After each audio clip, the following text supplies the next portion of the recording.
Whatever you guys think about this whole thing, and I'm sure there's a lot of opinions, jump on down into the comments section below and let us know your thoughts. All right, guys. With that down, let's move on to this final topic here, shall we? Paris, what do we got up next? Well, we all knew Deadpool and Wolverine was going to open big, and did it ever? The new Marvel film opened this weekend to record-breaking numbers, including being the biggest opening weekend for an R-rated film of all time, and the 6th biggest opening of any movie in history. So, John, what do you think of Deadpool's opening weekend numbers? My final prediction going in for the box office was 170 to 210. Ladies and gentlemen, it beat my expectations by $1 million. $1 million. As it came in at $211 million. $1 million outside of my range. I said it was going to be 170 to 210 was my final prediction, and it beat it. The original number said 205, but the Monday actuals came in and was actually $6 million more. $211 million. That makes Deadpool and Wolverine by miles the biggest opening ever for an R-rated film. Beat it by more than $70 million. The previous record was Deadpool 1 at 132, 133, something around there. This literally broke that record by 70 or 80 million dollars. Are you effing kidding me? That's insane that you beat an established record by that much. Crazy. But here's the other thing. By coming in at $211 million, not only is it by far now the biggest R-rated opening film in history, it is now the 6th biggest opening of any movie with any rating in history. Let's take a look at this. This is the chart for the biggest opening weekends of all time. Number 1, Avengers Endgame with 357. I'll be honest with you, I don't know that that record will ever be broken. Number 2, Spider-Man No Way Home with 260. Number 3, Avengers Infinity War with 257. Number 4, Star Wars The Force Awakens at 247. Number 5, Star Wars Episode 8 The Last Jedi, 220. And now, this hasn't been updated, but now the number 6 movie is Deadpool and Wolverine with $211 million. Beating out Jurassic World, The Avengers, Black Panther, and The Lion King. Well, and Age of Ultron, Doctor Strange, Incredibles 2, Black Panther Wakanda Forever, Captain America Civil War, on and on and on. Now, here's another interesting thing. In the whole debate about whether or not Deadpool and Wolverine can join the $1 billion club, I want to point this out. All of the top 10, actually, if you want to say the top 11, because we're sliding Deadpool and Wolverine in there, prior to Deadpool and Wolverine taking over the number 6 all-time opening spot, every single other film in the top 10 biggest opening weekend list has joined the $1 billion club. Every single one. That doesn't automatically mean Deadpool and Wolverine will join the $1 billion club, but it kind of means that it'll join the $1 billion club because every other one in the top 10 has. So there's that. But it's not just that. Deadline did this really neat breakdown of all the records, all the box office records that Deadpool and Wolverine just destroyed. First of all, as we already mentioned, the highest R-rated opening of all time, both worldwide and domestic, 444. This thing nearly made $500 million in its first weekend. Flop. Flop. Such a flop. So disappointing. Yeah, it didn't make over 500 flop. Like, I'm not saying it's going to. Actually, I'll say right now it won't. But it's conceivable that Deadpool and Wolverine could hit the $1 billion club by the end of its second weekend. I'm not saying it will. I'm not saying it will. I'm just saying it's conceivable. Also, biggest opening globally since Avatar: The Way of Water. Actually, now it's bigger than Avatar: A Way of Water. So that made 439. Deadpool and Wolverine is now at 444. The biggest domestic opening ever for Ryan Reynolds, beating out the Deadpool's 132. Biggest opening ever for Hugh Jackman, beating out his X-Men The Last Stand's 102. Biggest domestic opening ever for filmmaker Sean Levy. Highest July opening weekend of all time, beating out The Lion King that made $191 million in July.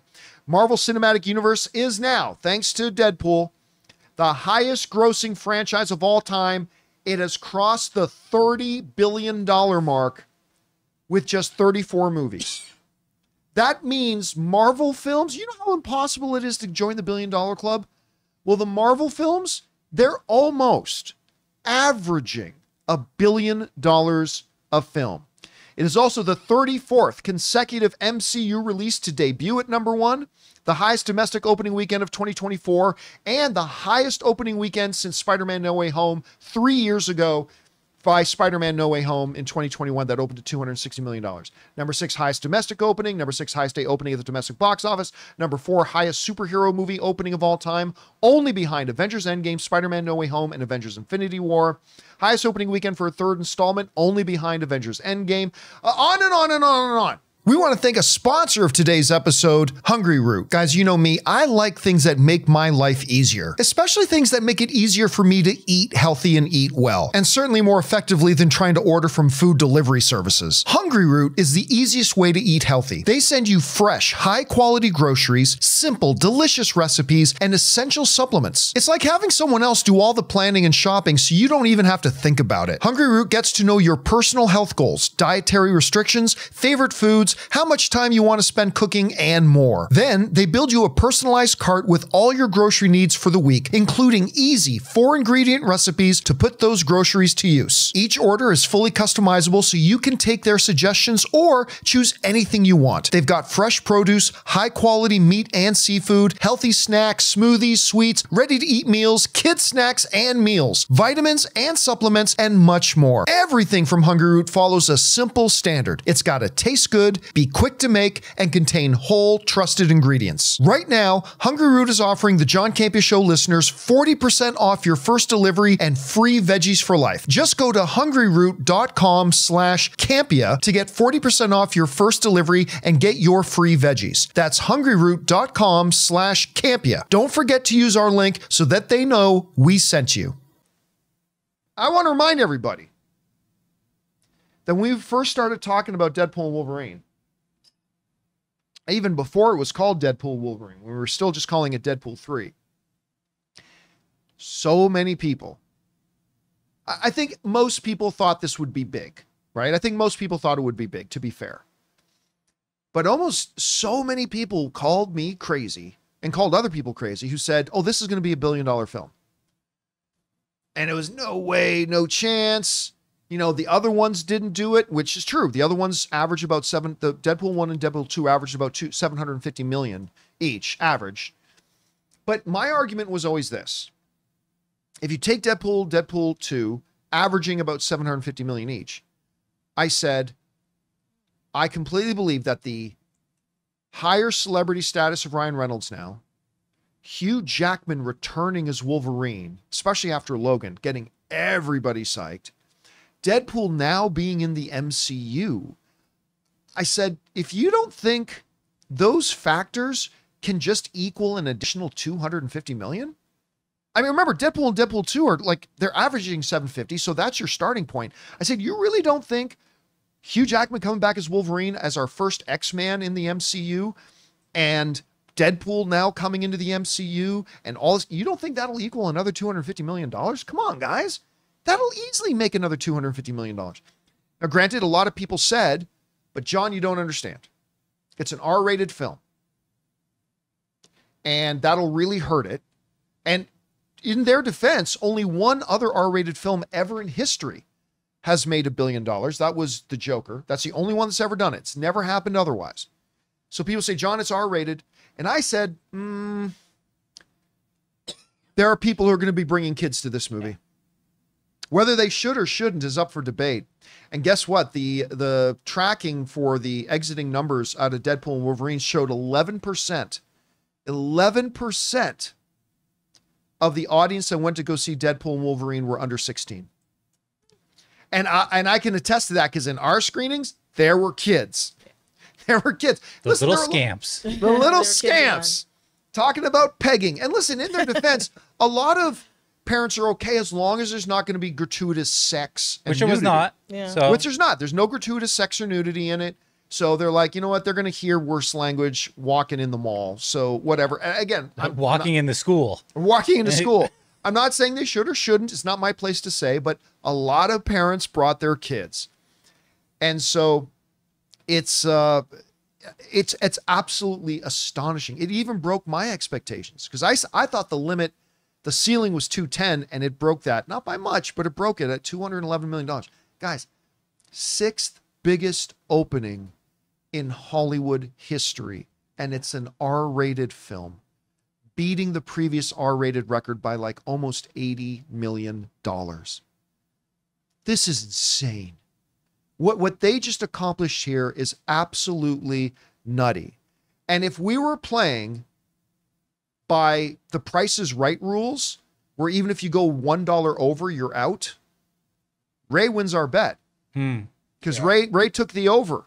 But I took a specific number. What was But still, I was under. I missed. I was under by 1 million. By only 1 million. You got it. So I mean, you took over, and you were right. What do you think? We were talking about by this weekend, it could be at $1 billion. Definitely by weekend 3. What do you think the odds are? Do you think it has a chance of getting the illustrious top 6, 2 billion films of all time? I mean, let's read this room right here. Does anyone in this room could watch this movie again, see themselves watching this movie again? I've already seen it 3 times. I know you've already seen it. I've only Jonathan, watched it. after seeing it, is this something that you would go back to? One more time at least. It's got one more in me. Me too. If I were to watch it, I'd probably watch it one more time. But word of Because mouth. a lot of stuff I missed the first. What about all those people who are like, dude, you got to see it? Yeah. Then we got. So then those. word of mouth. I'm just trying to gauge, like, Yeah, Ann and I already have our tickets for our 4th screening now. I'll probably see it 5 or 6 times in total. Wow. I've seen it 3 times now, and for me, it gets better every time I watch it. Don't get me, I don't think it's the greatest Marvel film of all time, But it's fun. but it's super entertaining. I think it's the best Deadpool movie. And I actually like Deadpool 1 better. You do? I get a little bit above. What I said is this. I was talking about it on the stream this week, and I said, here's the thing. I said, I need more time to really decide where I think it. But I said, right now, this is the way I would define it. I think Deadpool 3 is the funniest of the 3 Deadpool films. But overall, I still think Deadpool 1 It's a better movie. by a little bit is the better overall movie. But I might change my mind on that. I need at least a couple of months to marinate on this movie. I mean, I get what you're saying. Oh, just real quick, because it's like No Way Home. It's like that's my most fun Spider-Man movie ever. But Spider-Man 2 is still better than No Way Home. I'm talking about the Sam Raimi. You know what I mean? So I could see that argument. And I gotta admit, when I've only seen it once, maybe within the first 15 minutes, it was starting to sink in for the difference from what I thought it might be to what I was seeing, right? Yeah. And then as soon as I started realizing what the movie actually is, I started appreciating it the rest of the time. I love this movie mainly for these 2 reasons. These 2 actors right here, they've given us these 2 characters in such a great way. Their rendition of it for who knows how long. Ryan Reynolds got this Deadpool Decades, movie really, in the between the theaters. We would never have had a Deadpool movie if he didn't push for that. Hugh Jackman just kept getting better and better as Wolverine, no matter how crappy the movie was. I just love the way this movie pays homage to the characters and the actors. Well, they were both so the characters dedicated. of Deadpool and Wolverine, who are fan favorites who've been fan favorites for a long time. Well, and they were so dedicated. Like you were saying before the show, they were so dedicated to those roles. Right. So. Yeah. And again, I don't think this movie joins the $2 billion club. I don't even think it gets to $1.5 billion. I got 980. I'll say 981. You don't think it'll join the $1 billion club? I'm just saying that's my guess right now. That's your guess right now. Okay. Now, I did say it was going to hit $1 billion, but I want to be safe. I don't want to go over, so I'm going to go. I'm going to go 981. Like I said, every movie in the top 10 opening weekends has always, without exception, has gone on to join the $1 billion club. So I'm going to say this one. I mean, it could join the $1 billion club by the end of the 2nd weekend. I think it's going to cap out about 1.2 billion. And I think it'll pass Joker as the #1 all-time R-rated box office film. What's the threat So coming up? 1.2. Only Romulus, right? It's only Romulus. That won't do that. Yeah, I know, but Romulus it's the only threat to. Yeah, the only big stiff competition it's got coming up is Alien Romulus, which So- I hope does really well. So 1.2, you're putting it like maybe just above Iron Man 3 at 1.215. Yeah. I didn't realize. I think Iron Man 1.2, 1.3, somewhere in there will be its ceiling. Again, it'll make it the highest grossing R-rated film of all time. So Anyway, guys. Can I just mention one thing? Because Oh, I didn't yes. get to say it before. Sorry. I'm just so glad that I wasn't spoiled that Wesley Snipes was in Oh! That was such a great. this. That Judge. I lied. I thought we were done. I thought we had our thing out there. It was in the comments and someone just wrote it, so I was It's like, okay, yeah, it's you're okay. right. Hey, man, Sorry, I should have responded in the comments. Although our rule is after the weekend. I No, thought you it's guys not. already- That's not our rule. Oh, I thought you already had the spoiler show. Oh my God. Sorry, this person put it in the comments and I was like, yes, let's talk Well, about it. Everybody knows All right, now. my bad. So anyway, guys, question is for you. What do you think about this? The movie just shattered all kinds of box office records nobody thought an R-rated film could come close to doing, and yet it did. Whatever you guys think, jump down into the comment section below and let us know your thoughts. Hey guys, thanks so much for watching this video. Make sure you like the video, leave a comment, and subscribe to our channel. And don't forget, we have a daily podcast called the John Campea Show Podcast, available on Apple Podcasts, Spotify, or your favorite podcasting app of choice. Go and subscribe to it today so it'll be there when you need it.